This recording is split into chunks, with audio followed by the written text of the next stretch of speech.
Merci, Monsieur le Président, de me donner la parole. Développer le réseau cyclable nous paraît une bonne chose, mais pas sans concertation, et vous l'avez dit, des comités de quartier et des associations de commerçants, lesquels, notamment sur le boulevard Gambetta à Nice, sont très inquiets et se sentent méprisés car ils ont été mis devant le fait accompli et ne sont pas écoutés.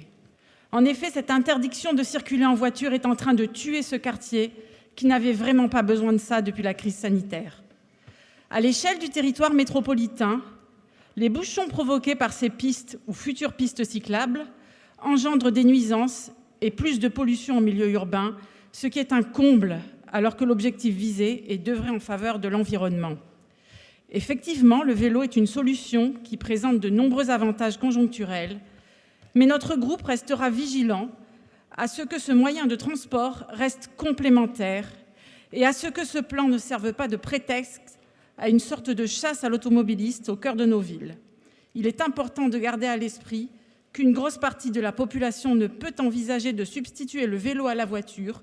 Je pense aux métropolitains éloignés du littoral, aux tiers des Niçois qui habitent sur les collines, aux familles, aux personnes à mobilité réduite, etc. Enfin, ce plan présente un coût qui nous interpelle. 20 millions d'euros sur 6 ans, quand sur la même période, le plan de soutien à l'agriculture est de 2 millions d'euros de moins.